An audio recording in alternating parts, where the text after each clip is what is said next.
I talk for a second? Excursion into Coaching.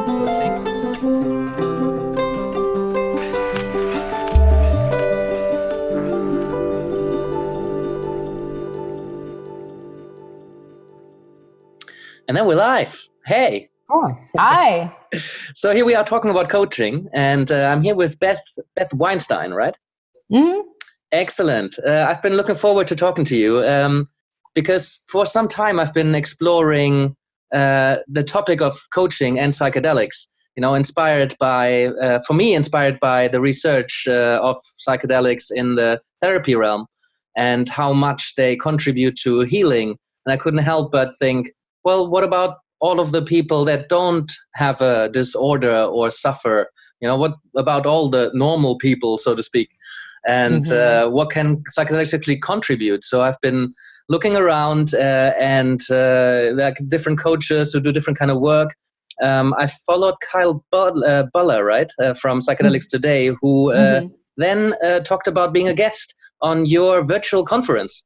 And I'm like, oh, that sounds super interesting. That was Sacred Medicines and Purpose virtual conference. And you got all these amazing people together and had a bunch of different conversations with them. Whole range of fantastic, wonderful human beings. And you're a spiritual business coach, right? And that's what I call myself. Yeah, you work with psychedelics or around psychedelics. Do you want to say a bit more about kind of what you do, where you're from? Sure. Yeah. So as you mentioned, I'm a spiritual business coach. You know, you can call it whatever you want, transformational business coach. But basically, I help people start and grow businesses and make money doing work that they love. It tends to be impactful work. So I work with a lot of coaches, healers, spiritual leaders, a lot of people who work with sacred plant medicines and psychedelics as part of their own spiritual and personal development path. And I do, you know, one of the reasons I went and put together this conference was that I do believe if you're on that path, you know, you almost have to integrate it into your life's work as well as every other area in your life. And because all of us spend a lot of time in our career or in our work or in our business, whatever it is, you know, this one area of working with medicines needed to be spoken about because it's actually very important because we spend so much time doing this. And for a lot of us, we have to work. So, you know, my own journey this is actually my third business. Before this, I had a running apparel brand. And before this, I started another business that didn't really even make it out there. And, you know, just my own spiritual path has been pretty deep for, you know, ever since I was a kid. I've been on, you know, the personal development inquiry path. I studied psychology in college. You know, I started working with psychedelics when I was pretty young as a teenager. I'm now almost 44. Next week is my birthday. So, you know, and I've been on the Buddhist path and done a lot of meditation work and silent retreats and a lot of deep level spiritual retreats. And, you know, when I came into the deeper level work with, you know, I've worked with psychedelics a long time, but I started working with, you know, ayahuasca and psilocybin in more of a ceremonial way and a deeper, more conscious way about 7 or 8 years ago. You know, that's when I started to see how much this was affecting me on my path, on my business path. And then, you know, just over the years, I've worked with a lot of clients who've been attracted to me because I spoke about it a little bit publicly. But it wasn't until a little bit publicly. Well, now publicly, but a few years ago, I wasn't really that public. Like I have a couple of articles I've published. I've written a few emails. I've talked about it a little. You know, I make it clear that I go to Peru every year, but I don't discuss it in deeper ways. But then a couple of years ago, I was really feeling this pull to talk about this because a lot of my clients work with psychedelics, but they come to me to help them start or grow a business. And we almost had to discuss it, you know, because the power that it has and the importance of what it can bring, you know, it had to be integrated into their work. Yeah. So I couldn't just ignore their experiences with psychedelics. So, and I actually really enjoyed being able to talk to people about their experience and say like, oh, what came up for you? You know, like, how did you find out? Like, how do you get to know, like, how do your clients, like, do they just also very open with that, or do they know you? Yeah. I mean, usually when you're on this path and, you know, I think it's very energetic that people either sensed that I was up to this or read the few things I did right. And they decided to work with someone who understood this path because they know that someone would understand them better and we could relate to each other better. So that's one thing. And then, of course, if you know, oh, okay, my business coach is on the same path that I'm on, I can share myself fully and I can bring my full self to the coaching and to the conversations, then that's how it got started. And I've always been pretty upfront with my clients. Like I've never really hid it from my clients because, to be honest, I have a few programs. I don't want people in my programs who don't accept me and my full self for what I'm doing and what my path is. It doesn't mean that I'm talking about psychedelics or plant medicine all the time. It just means that, if I come back from a ceremony or from a dieta in Peru and I say, hey, I had this amazing download about you and here's something I think you could go try, I have to be able to say that to my client. And usually every time that happens, they get major results from it too. So it's about being in your full authenticity. And also, the whole reason I did the conference was because I felt that this conversation wasn't really happening out there on a deeper level yet. I mean, there's going to be more and more of it now, especially, but the media, at least here in the US, discusses psychedelics as healing for PTSD and anxiety and depression. But what about psychedelics just for, the everyday person who's not depressed and they actually are just trying to figure out their day-to-day life? Meaning, I have a lot of clients who are trying to leave jobs that they're misaligned with, or a lot of clients being called to the path of coaching or transformation, but they don't know where to start, or they don't know how to turn it into a successful business. They don't know how to make money from it. So that's where I come in and teach people, how to get it out there and create it, turn it into a business that actually supports you. Yeah, absolutely. I mean, let's park that for the time being, because I really want to get back to that about how can people benefit from it. The first, I picked up on you talk about being on the path quite a few times. And I just wanted to explore that a bit. It's like, because I hear that from quite a few people. It's like, once you try psychedelics, are you then on the path? Like, what am I committing to here? And it is kind of related to the people who just kind of want to figure something out or solve a problem or use it as an intervention. And then you have a lot of people who seem to get a little taste of it. And then all of a sudden, people have this perception of them growing dreadlocks and moving to Peru, which happens sometimes, but I think for most people it doesn't. So when you talk about being on the path or other people on the path, could you elaborate on that a bit?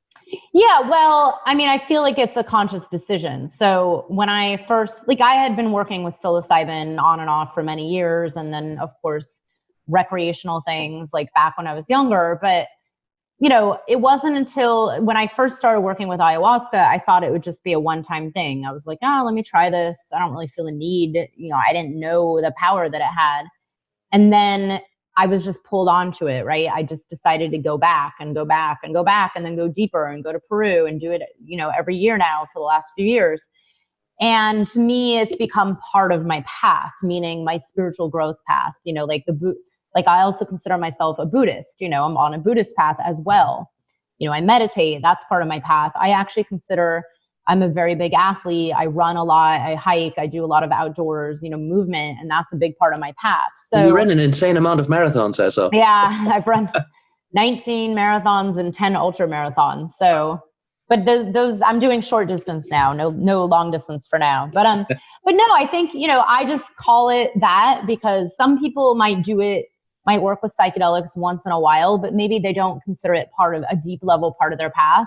For someone like me, it's actually become, I don't actually work with them that much anymore, but it's a huge part of my path where I probably will end up going to Peru and doing the deep level dieta every year.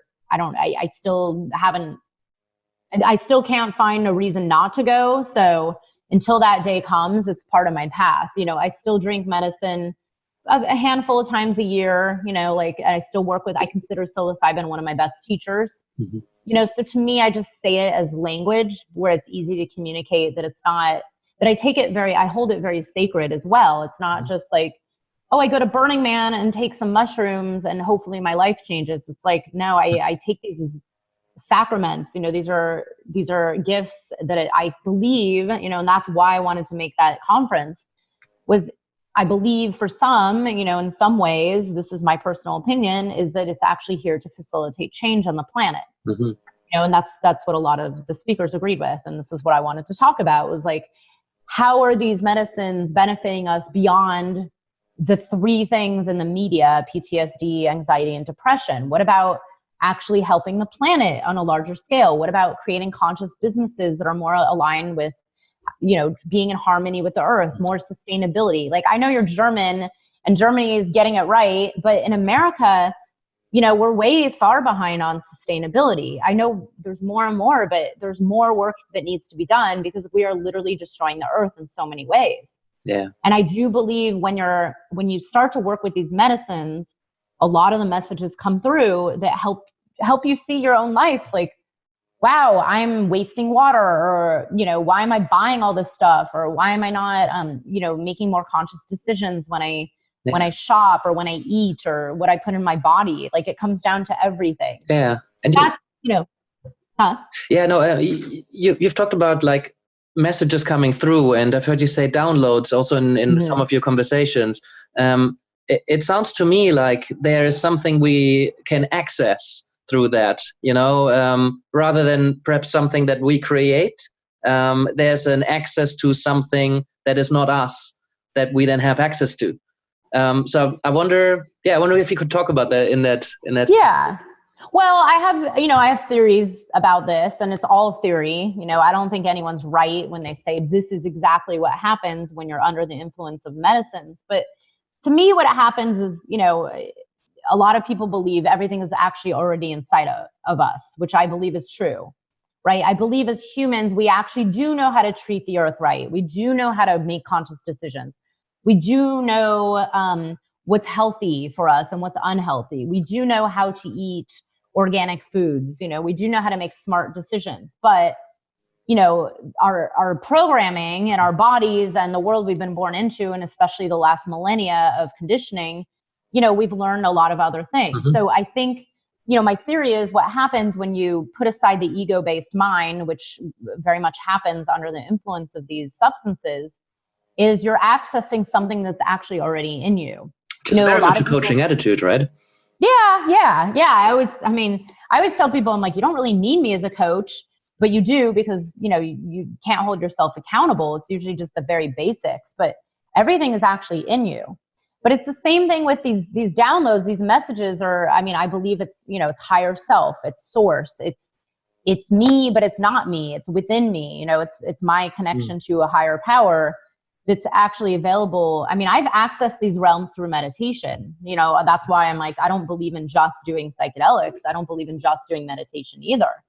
But you can access all of this through, even my own partner does this very deep level form of body-based psychotherapy.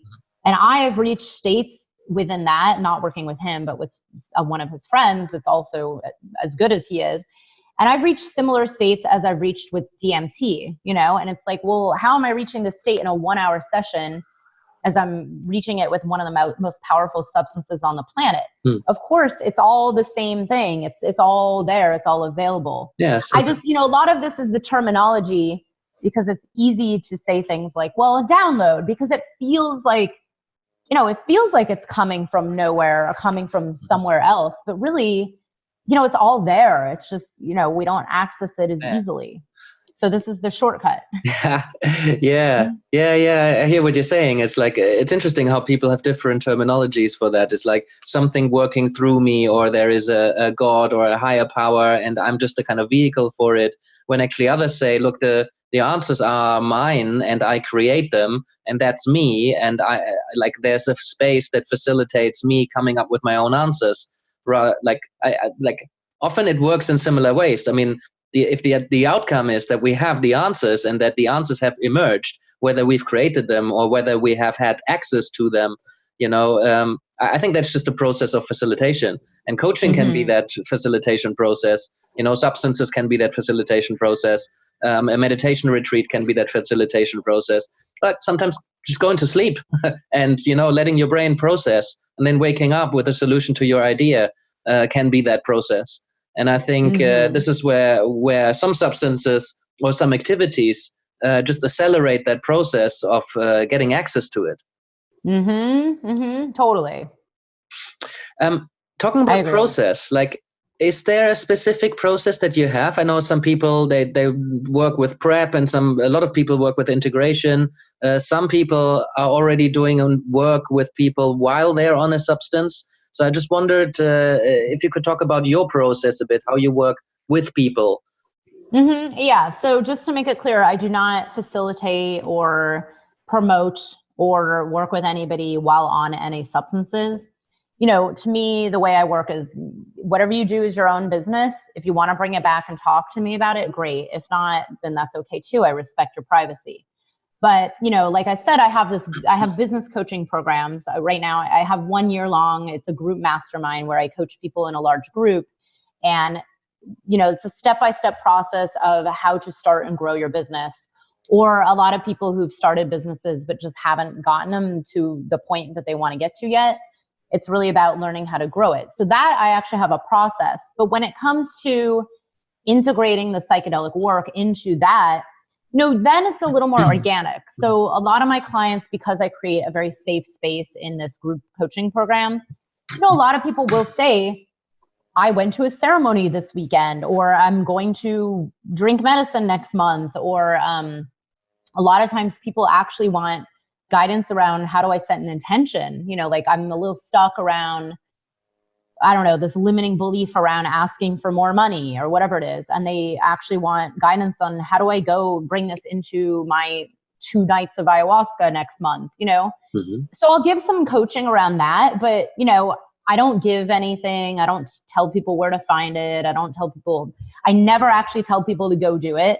You know, to me, it's all just, you know, it's just my path. And if you're on it, great. If not, it's not a big deal. Not everybody in my group does it, but they all just know and understand like, oh, okay, that's what Beth does.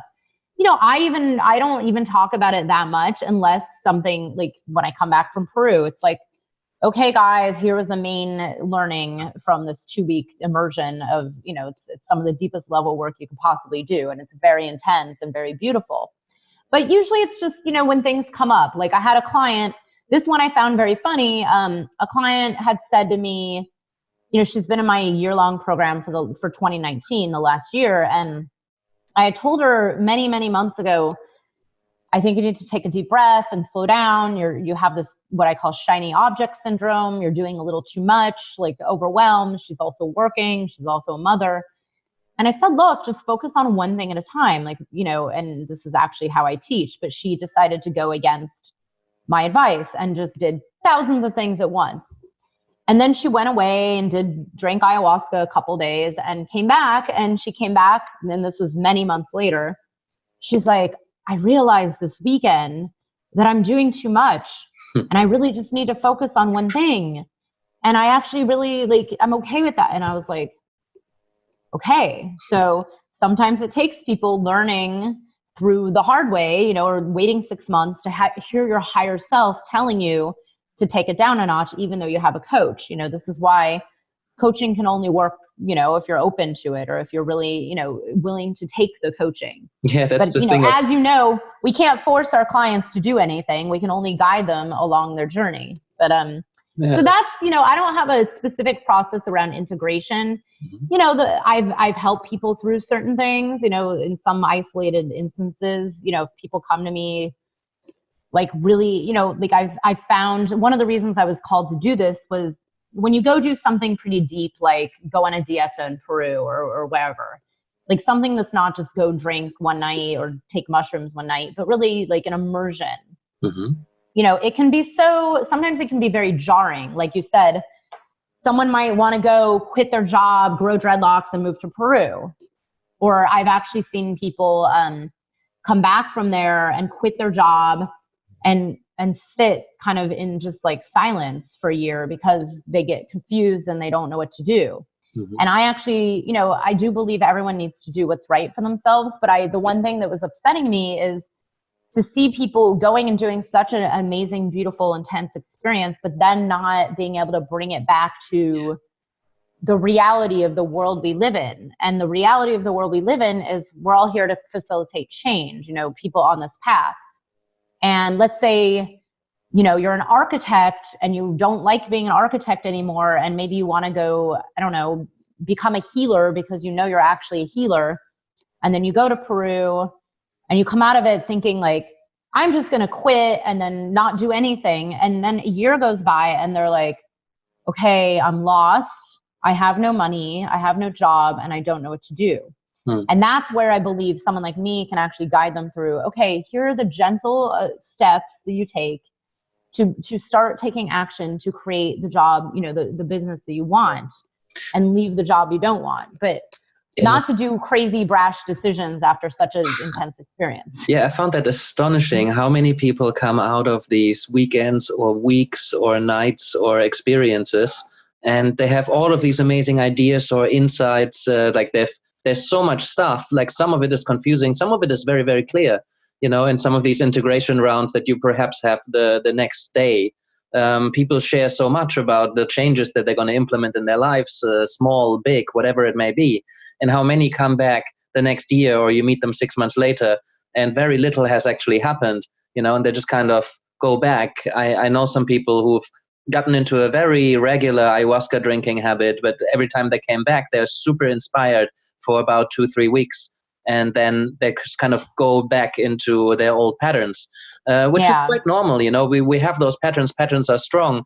We can rip ourselves out of that with a psychedelic experience. But that's just that new layer of snow metaphor that, where we have our grooves, and the psychedelics are just like a new layer of fresh powder, and we can go all over the place. But then, the snow melts and we're going back into our grooves. And I think this is exactly where coaching has something to offer. I think the really big challenging, when you meet your shadow and you really go into a dark place, or stuff comes up from your childhood that you had suppressed, or, that there's a stuff for therapy, I think. But for so many people, they don't need to go to see a therapist. They could, and it would add tremendous value to their knowledge of self. But there's so many little things that people could get some support with. And particularly also knowing that when you start working with a coach, a good coach will know at what point they overstep their boundary into therapeutic work. And then at least they can refer somebody, or, have that conversation. Hey, do you want to explore that door that you've opened, or that was open for you? Do you want to step through there? Because I don't do that kind of work, but, I'm happy to make a recommendation. But all these little things that coaches can help you with, and tremendous business ideas have been downloaded, as you would say, from these kind of experiences. And that would be amazing. But how to implement that into everyday life, I think this is where coaches can really, really contribute. Yeah. I agree fully. Talking about that, a question I've had is when we get excited about the results that these kind of things bring, especially in combination with follow-up coaching sessions, something I've wondered about is how do we talk about this kind of stuff without getting people super excited and thinking that's a really good idea, I should try that. I hear what you're saying, and I fully agree as well. It's I want to work with people who have made that decision themselves, that they want to experiment with it, or that they want to try it out, or that they're going to do it. But I can't help but think, if I put myself out there and I talk about it, I talk about it more and more now, but I was very hesitant for a very long time, because I didn't really want to interfere with people's autonomous decisions to either go down that path or to try it out. Or, the more research we have, the more we talk about the research, and we talk about the experiences that people have, and the more we talk about the potential, the positive potential that lies in working with these substances, the more I feel we are influencing people who wouldn't not have made that decision to now make that decision, which I guess in most cases is a really good thing. But in some cases it might really not be, because some people really shouldn't be working with those substances, depending on what their kind of context is, and how their brain is wired, perhaps. And I wonder what you think about that. Well, the way I feel is, first of all, my truth and my mission is what drives me to say anything I say. So It has to come from this, which is my mission is to talk about this one message. My message is not go do ayahuasca, everybody. It's not that. And it's not like this is for everybody. I've never once said that. But I really believe that, I have to have my voice heard. I have to be a person of influence. If someone sees my conference and decides that they're going to go do DMT, I think it has nothing to do with what I say or what I don't say. It's something they're going to do regardless or not. It's not my responsibility to watch 8 billion people on the planet to make sure that only selected people get to work with psychedelics because of their brain chemistry. I agree with you completely that these are not for everybody.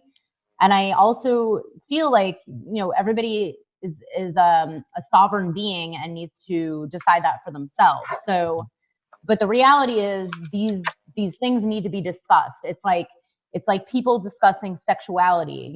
Sexuality needs to be discussed. We can't deny that it happens. We also cannot deny that people are out there using psychedelics because they're everywhere. They're literally everywhere in every country, everywhere. Like I can't even think of someone I haven't met now who's worked with them in many, countries all over the planet. So, if my message means that someone's going to have a bad experience with a psychedelic, that's actually not my responsibility.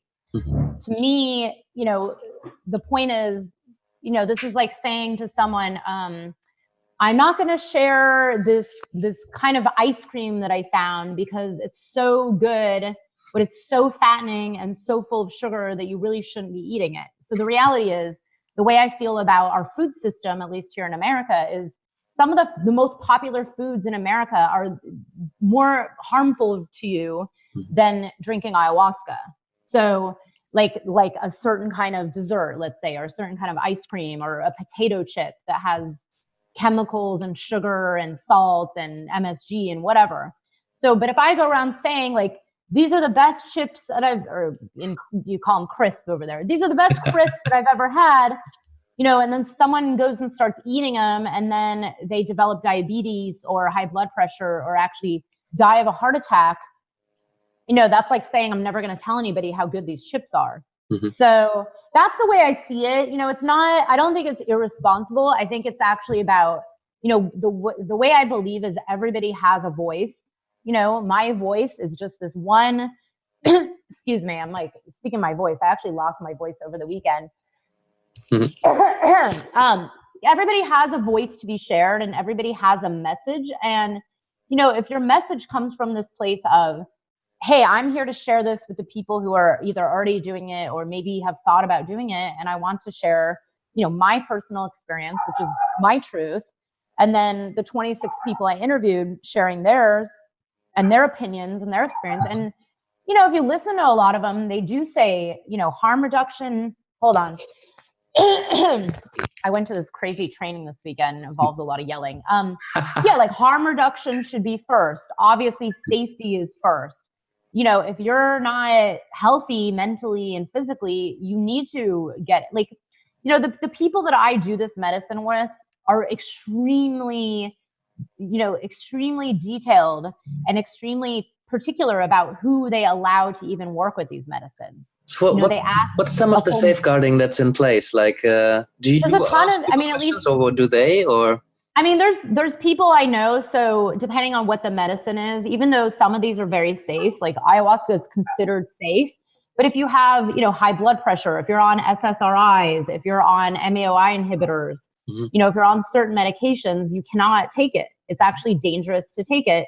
So, the people I work with, there's a medical intake form. They screen every single person. You fill out a release form. When I go on Dieta, it's like 5 pages that I have to fill out, and sign away my whole life, on a waiver. And it's the same thing with, I've never worked with it, but like working with Iboga is actually extremely dangerous, but it's also very, very beneficial. But the people I know who I would recommend to go work with it, they make people get EKGs. It's like they don't take, this is all very serious stuff. Yeah.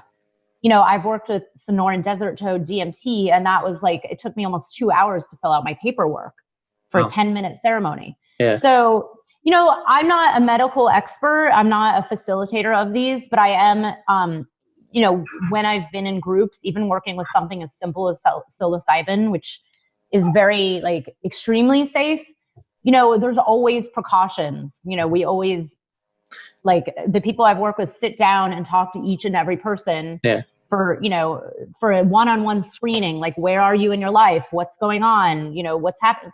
And if people are too unstable, these can actually have adverse effects. So I always say, like, you have to, only you know yourself and know what you are being called to. And to me, it's actually irresponsible. Again, it's like feeding yourself poison. It's irresponsible if you're not mentally well, or if you're not physically well, or it's not a good time.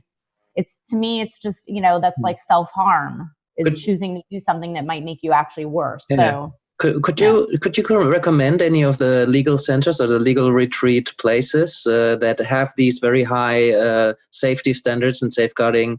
I mean, I don't usually recommend anything, but some of the people I interviewed in my conference, like, run some of these legal retreats in other countries. I've actually never worked with anybody that I interviewed. I actually know a lot of them personally as people, like friends of mine, but I've not gone on like a toad medicine retreat with someone, or I've not done iboga with one of them.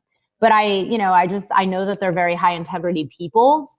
So I usually never recommend anything to anybody, unless it's like my very close friend who comes to me and says, hey, I want to attend a mushroom ceremony, and it's someone I've known and who I trust, but generally I don't get involved in that because, again, it's like, if someone's really seeking it, they will find it. Do your due diligence, like, call around, ask people you trust, make sure you've checked the backgrounds and their safety and their records and, what medical assistance they have on hand, whatever it is. Yeah. It brings me back to the ice cream metaphor, because like in Germany, in the UK, we have like institutions who say, well, this place is safe or this place is hygienic, some of that regulation is in place to actually protect the consumer of like hospitals or healthcare providers. And I wonder if that's something that we're looking at in the future, given that work with psychedelics is getting more and more developed, not just for people, like in the beginning for people with disorders and illnesses, but like, that's, I guess that's where we're going, this kind of stuff.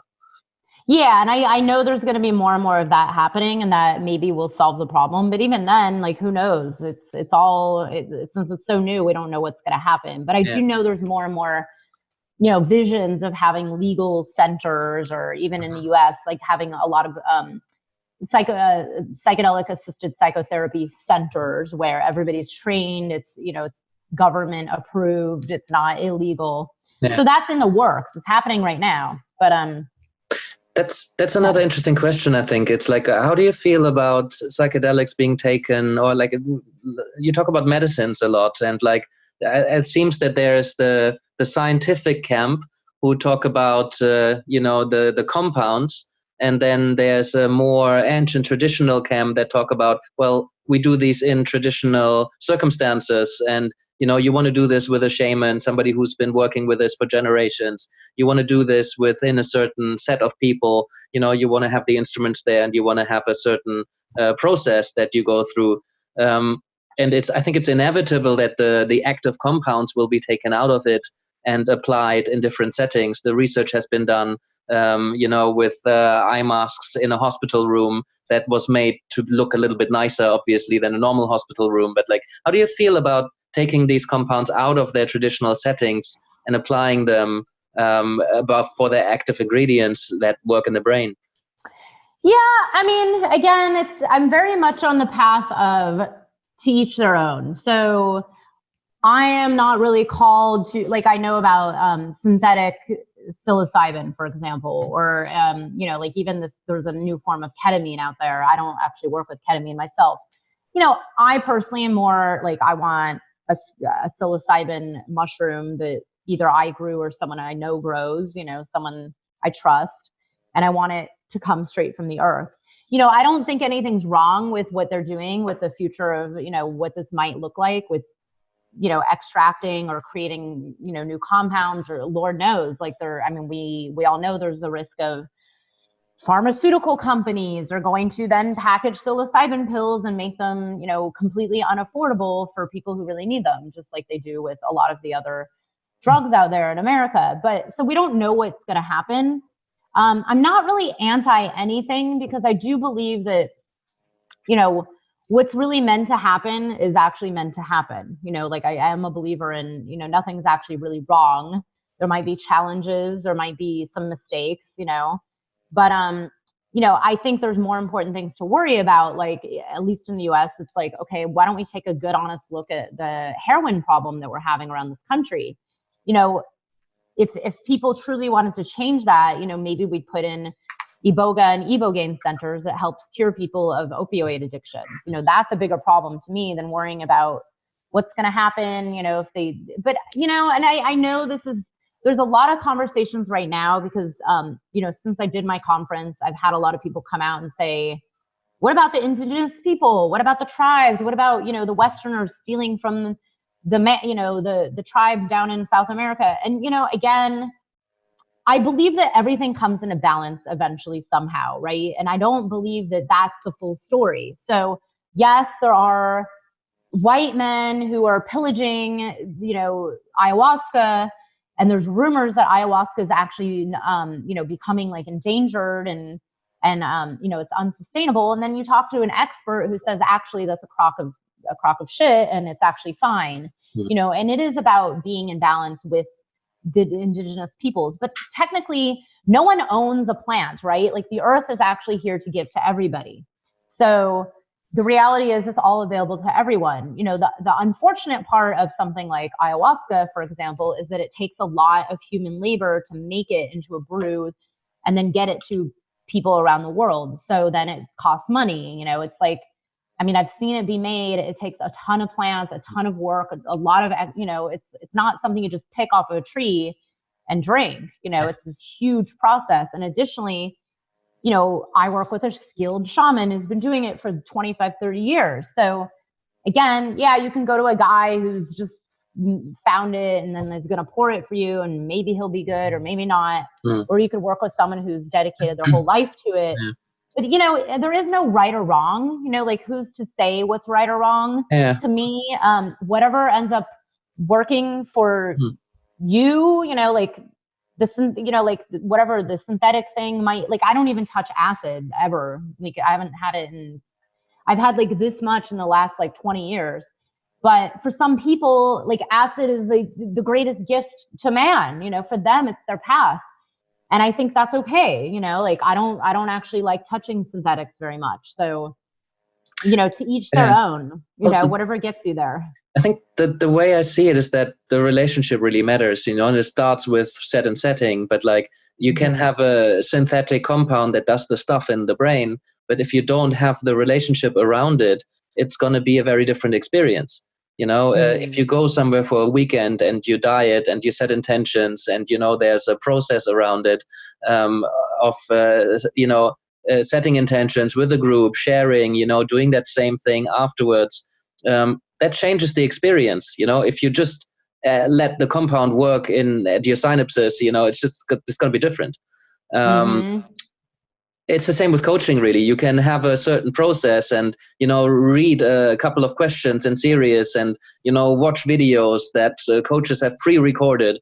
And then you get guided through the step-by-step process, which is the active ingredient. But as long as you have a human-to-human relationship or, a space where you go, where you relate, it just changes what it does. It works in combination with what's happening in your brain. And I think that's incredibly important, and whether that's a relationship with a therapist or a relationship with a shaman or a relationship with a group of friends that you go into the forest with, that's then you're going to have to make some decisions about what do you think is going to hold you the most, and if you want to work with substances rather than just have a recreational experience, there can be a lot of value coming out of a recreational experience. You can have a lot of insights, but if you choose to work with it, it just supersizes the effect that it might have, because there's a professionally trained person who's not gonna interfere, not gonna guide you and give you what they think is going to be good for you, not make sense of something for you, but allow you the space where you can make sense of things, where you can explore who you are and go through those doors. So a lot of well-meaning friends, they help us make sense of something for us. They give us really good advice. And I know many coaches give really good advice too. But I think this is, with psychedelics, I think it's particularly important that we allow our clients to make their own experiences, and to make their own sense of whatever they experience. I just love listening to what people come back with from these experiences, because it sounds absolutely crazy sometimes. And when they tell other people, they're just like, what the hell, but people who have done psychedelics, they can understand that no matter how weird it sounds, you can tell somebody a dream and it just sounds super strange, but actually what you make from it, that's really where the work happens, because it's you going into your mind, you're making sense of things and you're using it. So I think there's a ton of value in it. Yeah. Anyway, we're kind of running out of time. I could continue this for hours, I think. Maybe we can do another one of these, but I usually end with a couple of kind of rapid fire questions for my guests, and I wanted to fire a few questions at you as well. Good, great, go for it. Yeah. For example, what's your favorite coaching book or coaching books? And this could have to do with medicines as well, or psychedelics, but just something that might be useful for people watching or listening. Yeah, no, I already know the answer to that. So I would love to say there's a book I'm actually being published in, coming out in, I think, next month. I actually forgot when it's coming out because there's so much going on. So I'd love to say it's that book, but I won't. So the book called The Big Leap is one of my favorite books. It's very simple. It's straight to the point, and it's something that I feel like could help anybody. And actually, it has nothing to do with medicine, but I have read it while in the jungle in Peru, and it had a major impact on me. So I highly recommend it. It takes 2 seconds to read, and it's so profound. And read it again and again. Well, I say 2 seconds because it's very thin and it's very easy and simple, and it's so to the point. But that's one of my all-time favorites. Fantastic, thank you. What's one thing that you wish you would have known when you started coaching? Kind of advice to your younger self, kind of thing. Yeah, well, I mean, it's kind of what I say to a lot of people now is just be present. Don't worry about the future. Take it one step at a time. I mean, I had already run a couple businesses before. So I think by the time I accidentally fell into coaching, I kind of knew this is now happening. No big deal.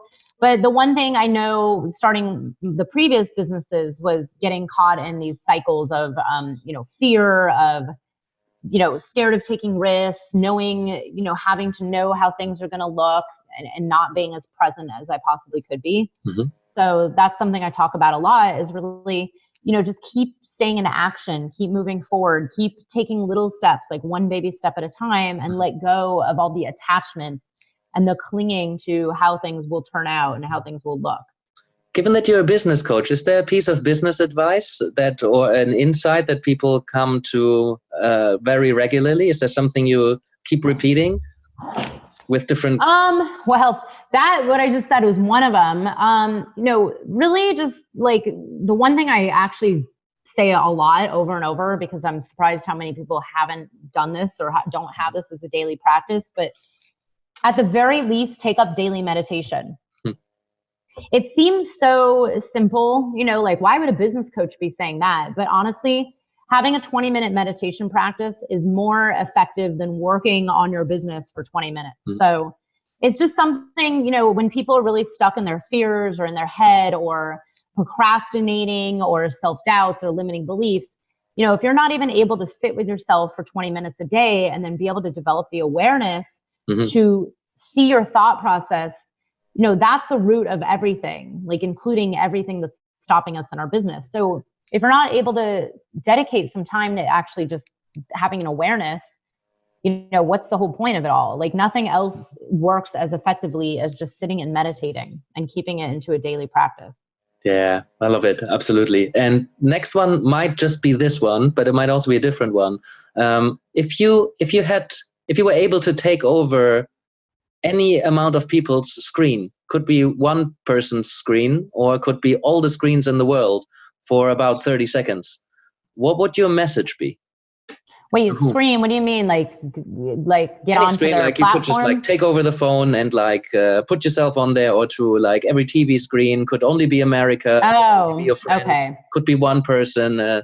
Like if you could put a message out there for 30 seconds, what would it be and to whom? Yeah, well, it would be to all of humanity. And it would just be to actually listen to your heart. I mean, that's it. Like, that's pretty much the answer to everything. You know, if you can connect with yourself and start developing a deeper level connection, like I just talked about, like an awareness with yourself, an awareness of what you're actually feeling in your body and in your heart, and start listening to your inner knowing, listening to your intuition, listening to that place in you that actually feels something else, or feels where there's a misalignment, or feels that you're meant to go do this or meant to start that. You know, the more you listen to it and actually just take little actions to start acting on those, you know, the better the whole entire world will be. You know, this is the solution, I believe, to pretty much everything. You know, if all of us just followed who we are here who we are here to truly be and what we're meant to do, you know, and listen to that deeper part of ourselves that comes from that place of just knowing, of the heart, of the joy, of the pleasure, of the fun, then that's all you need. I absolutely love it. I think that's a perfect note to end on. So I want to respect your time and thank you for your time and for your insights and for your opinions. And it was lovely to properly talk. And thank you so much. Oh, one last thing. Thank you. Where can people find you? Oh, I'm at BethWeinstein.com. That's WEINSTEIN.com. You can also find me on Facebook. Just type in my name, Beth Weinstein. I'm all over there. I'm on Instagram, BethAWeinstein.com.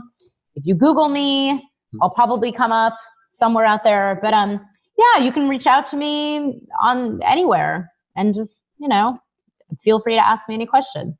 Fantastic. Thank you, Beth. And thank you so much for your time and everything you do. This work is very important. I love this conversation. Wonderful. We'll speak soon, I'm sure. Okay. Thank you. Bye, Beth. Bye.